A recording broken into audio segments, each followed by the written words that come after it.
So hi guys, welcome back to my to videos. तो इस video में दोस्तों डिस्कस करने वाले हैं यहाँ पर कुछ इंपॉर्टेंट कंपनीज़ को और उनसे रिलेटेड कुछ इंपॉर्टेंट अपडेट्स हैं जिसकी बात करेंगे इस वीडियो में।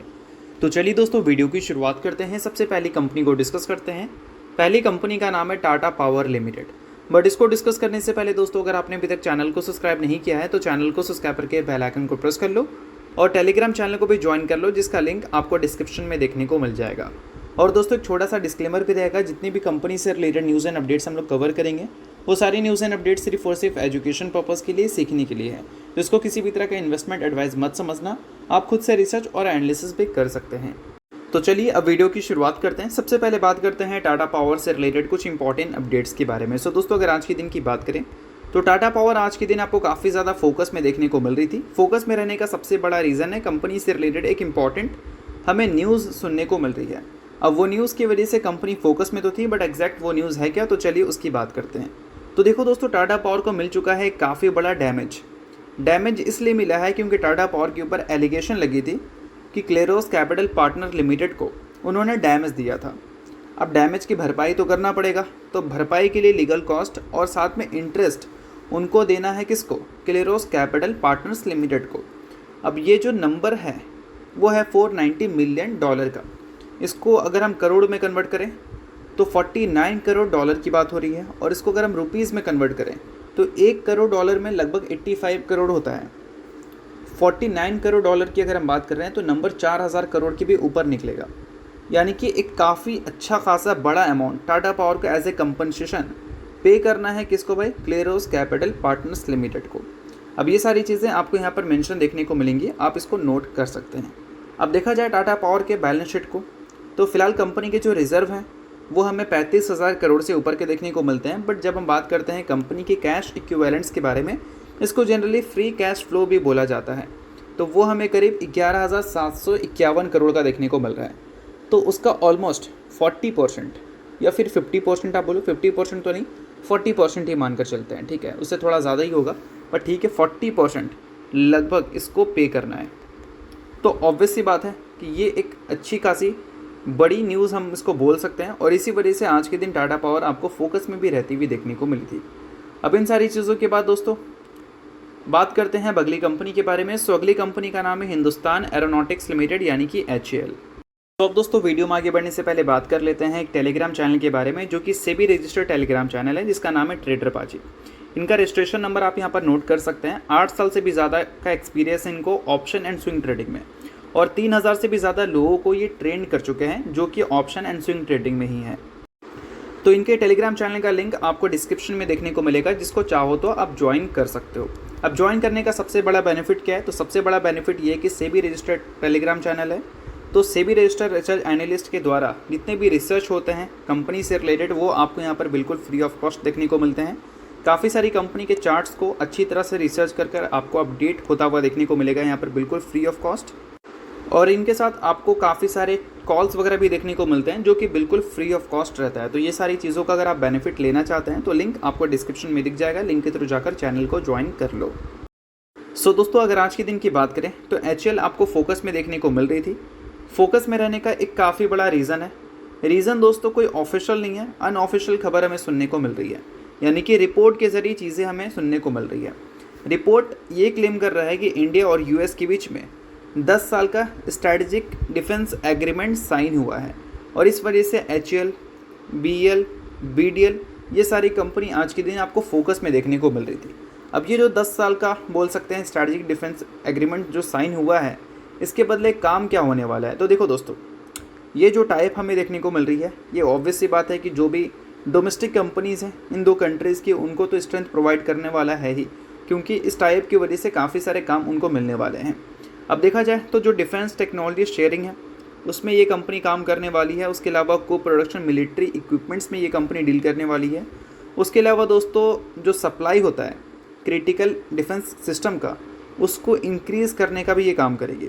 तो ऑब्वियस सी बात है कि अगर हम ग्रोथ प्रोस्पेक्टस देखें तो डिफेंस सेक्टर के लिए ये काफ़ी अच्छी खबर है, क्योंकि पिछले कुछ टाइम में बैक टू बैक अगर हम देखें तो काफ़ी सारी बड़ी डिफेंस ऑर्डर हमें मिलती हुई दिखी है हमारी डिफेंस कंपनी को, जिसमें एक तो उम्मीद है कि FY27 का जो बजट हमें आता हुआ दिखेगा उसमें डिफेंस सेक्टर में जो एलोकेशन है वो हमें बढ़ती हुई देखने को मिलेगी।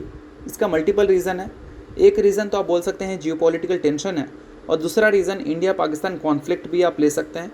तो इन सारी चीज़ों की वजह से अगर एलोकेशन ज़बरदस्त इंक्रीज़ हो जाती है डिफेंस सेक्टर का, तो बिल्कुल भी हैरानी वाली बात नहीं होगी कि 2027 के फाइनेंशियल ईयर में भी डिफेंस कंपनी को अच्छे खासे कॉन्ट्रैक्ट्स मिलते हुए दिख जाएंगे।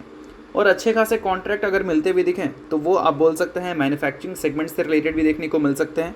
अगर हम एचएल की बात करें, सर्विसेज से रिलेटेड भी देखने को मिल सकती है, यानी कि बोल सकते हैं जो डिफेंस इक्विपमेंट्स इस बार हमें वॉर में यूज़ होते हुए दिखे हैं, उसके मेंटेनेंस का काम, उसके रिपेयर का काम, उसको अपग्रेड करने का काम इन सारी कंपनीज़ को मिल सकता है। उसके अलावा अदर सेगमेंट भी दोस्तों आपको यहाँ पर देखने को मिलेगा, जो कि आप बोल सकते हैं सैटेलाइट से रिलेटेड है।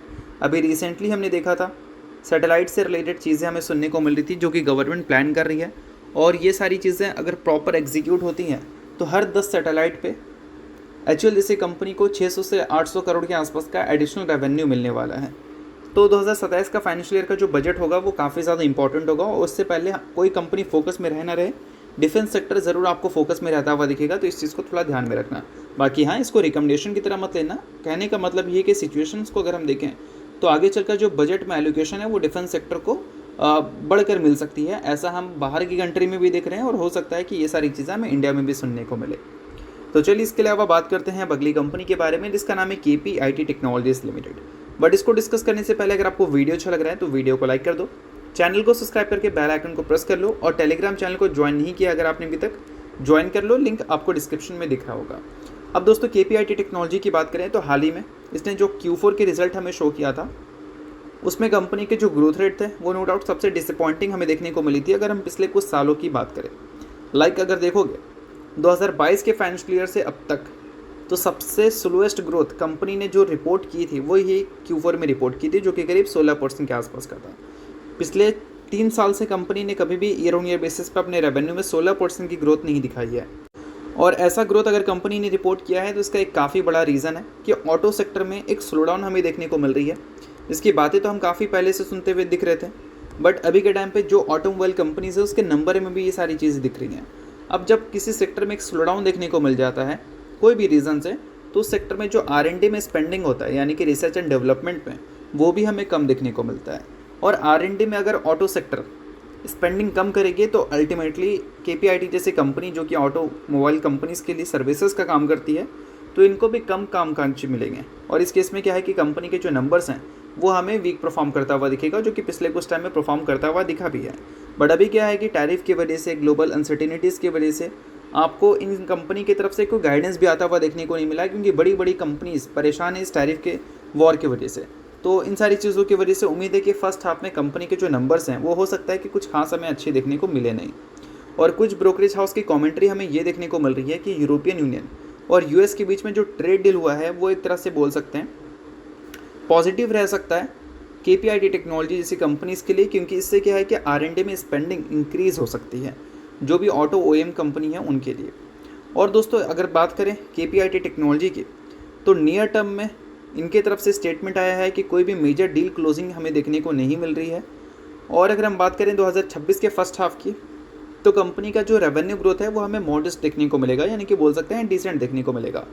और Q1 को लेकर रेवेन्यू की एक्सपेक्टेशंस भी यहाँ पर मेंशन की गई हैं। एक्सपेक्टेशंस में ये है कि अगर कांस्टेंट करेंसी के टर्म में बात करें तो Q1Q बेसिस पे कंपनी का रेवेन्यू इस Q1 में हमें 2% से गिरता हुआ दिख सकता है। और EBITDA की अगर हम बात करें तो वहाँ पर हमें 0.3% की फॉल दिख सकती है, और प्रॉफिट आफ्टर टैक्स लगभग 12.4% से गिर सकता है। अब ऐसी गिरावट की एक्सपेक्टेशन इस कंपनी से Q1 में की जा रही है इनके नंबर से। अब इसके पीछे का सबसे बड़ा रीज़न यहाँ पर ये भी है कि यहाँ पर बताया गया है ब्रोकरेज हाउस की तरफ से कि अगर हम बात करें इस क्वार्टर की जो आने वाला है अभी Q1, उसमें उम्मीद है कि जो कंपनी का अदर इनकम है उसमें हमें नेगेटिव परफॉर्मेंस देखने को मिलेगी। अब अगर अदर इनकम के नंबर्स को देखोगे तो वहाँ पर आपको दिखेगा पिछले क्वार्टर में कितना था, 60 करोड़, उससे पिछले क्वार्टर में 19 करोड़, उससे पिछले क्वार्टर में 52, उससे पिछले क्वार्टर में 54 करोड़। तो मतलब ठीक ठाक कॉन्ट्रीब्यूशन वहाँ से कंपनी को आता है। और इस बार उम्मीद है कि अदर इनकम से कंपनी को बोल सकते हैं नेगेटिव नंबर मिलेगा। अब इसके पीछे के रीजंस भी मेंशन किए गए हैं, हेजिंग लॉस जो कि बोल सकते हैं एप्रिसिएशन ऑफ करेंसीज की वजह से हमें देखने को मिल रही है। तो इन सारी चीज़ों की वजह से कंपनी का जो नेट प्रॉफिट है उसमें डिक्लाइन हमें देखने को मिल सकती है करीब 12% से या 12.5% से, ऐसा हम बोल सकते हैं। तो इन सारी चीज़ों को आप नोट कर सकते हैं अगर आप KPIT टेक्नोलॉजी के इन्वेस्टर हैं और Q1 के रिजल्ट का अगर आप वेट कर रहे हैं तो चलिए अब बात करते हैं अगली कंपनी के बारे में, जो कि है दोस्तों cool caps limited. Recently company ने बोनस और स्प्लिट दिया था। बोनस की अगर हम बात करें तो वो हमें 1:1 के रेशियो में देखने को मिल रही थी और 1:5 के रेशियो में स्प्लिट देखने को मिल रहा था। यानी कि एक के बदले कंपनी 5 शेयर पहले आपको स्प्लिट के तौर पर देगी और हर 5 शेयर के बदले 5 शेयर एक्स्ट्रा मिलेगा आपको बोनस के तौर पर। यानी कि एक के बदले कंपनी आपको बोल सकते हैं 10 इक्विटी शेयर देगी, बोनस प्लस स्प्लिट दोनों को इंक्लूड कर। सो अगर आप इस कंपनी के शेयर होल्डर हैं तो बेशक ये न्यूज़ आपके लिए इंपॉर्टेंट रह सकती है। शेयर होल्डर नहीं है, इग्नोर कर सकते हैं, न्यूज़ थी इस वजह से मैंने बता दिया, बाकी किसी भी तरह का ये रिकमेंडेशन नहीं है। तो चलिए दोस्तों, ये वीडियो यहीं तक था। करता हूँ वीडियो आपको अच्छा लगा, वीडियो लाइक कीजिए, परिवार सब्सक्राइब कीजिए। वीडियो के लिए बहुत बहुत शुक्रिया।